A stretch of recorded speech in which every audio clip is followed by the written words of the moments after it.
All right, so you've gone from the first stage of getting 360 waves onto the second stage. And in this stage, you start to notice that your hair is doing something a little bit different. If that's you, I want you guys to stay tuned to this video and watch it all the way until the end. I'm going to explain to you what stage you're in and what to do to get out of it as fast as possible. Let's get it. I've been going crazy. Plug in, can't play me. Play me. Jesus done save me. Oh no. Can't switch, won't sway me.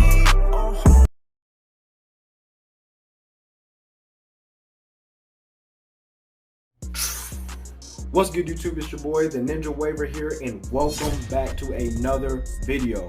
In today's video, I'm going to be explaining to you guys the second stage of getting 360 waves, and that stage is known as none other than the ripple stage. Some of you may be wondering, and what in the world is a ripple stage? Well, if you're one of those who are just now trying to get 360 waves, you've been brushing your hair for a while, and then all of a sudden you feel something a little bit different about your hair.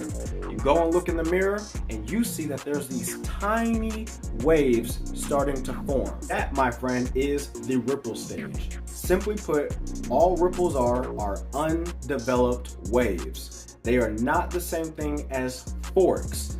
Forks are minor crashes that are present in a waver's hair pattern that already has connecting waves, whereas ripples, on the other hand, are a cluster of different crashes. Essentially, they're not developed yet, hence the name ripples. Now, the interesting thing about this stage is it falls right in between of having no waves at all to having waves. This stage is the transitional period between the two. And within this stage, you have a wide spectrum of variations. One end of the spectrum could be where you very faintly feel the waves and you can hardly see them, but you can feel that they're there. And the other end of the spectrum is where you have ripples all around your head.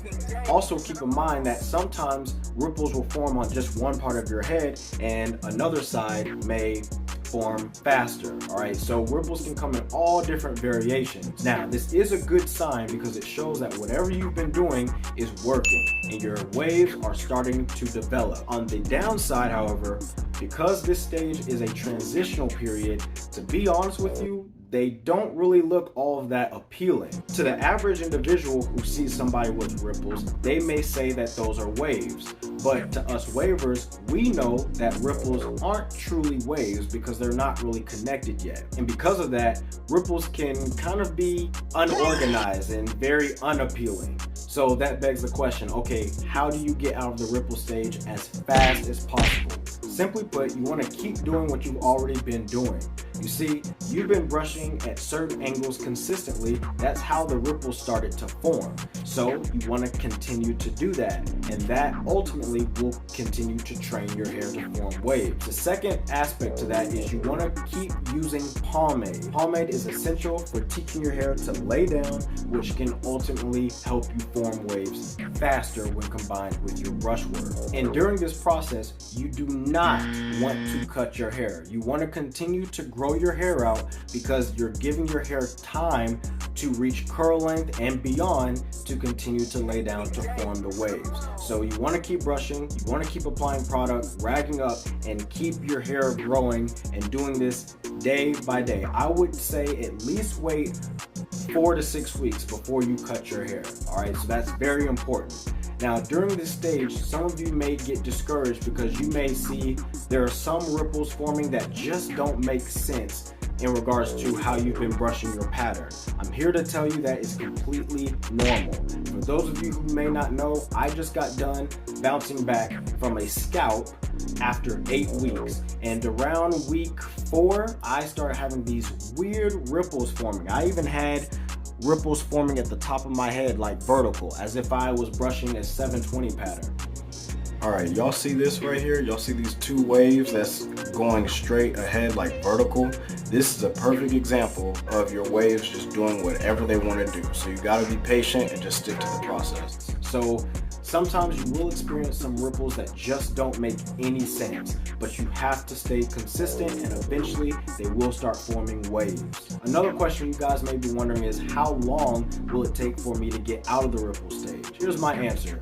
It can range anywhere from 2 to 4 weeks. I would say ideally, typically around the 3 to 4 week range from when you first start getting into the ripple stage. As I mentioned before, I was in the ripple stage around day 28, and by day 36, 37, my ripples start to form into waves. All right, so it can take anywhere from 2 to 4 weeks, 3 to 4 weeks to be a little bit more specific, and that's going to depend on how much you're brushing. Now, finally, I'm going to show you guys what my waves are looking like. I am currently on day 57 since I scalped, so that way you can see how far I've come, and it can be motivational for you guys during your wave journey.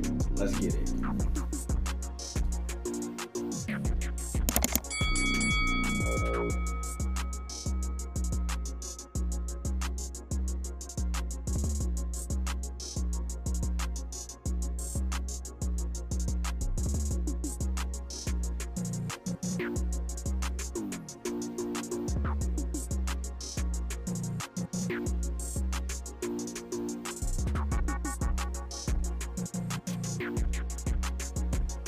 That does it for the ripple stage explained. If you guys just keep rinsing and repeating over and over, you guys will be out of the stage in no time and onto the third stage. In the meantime, if you guys want to watch my 360 wave journey, be sure to check out this playlist right here so you guys can watch my waves develop and it can motivate you guys as well.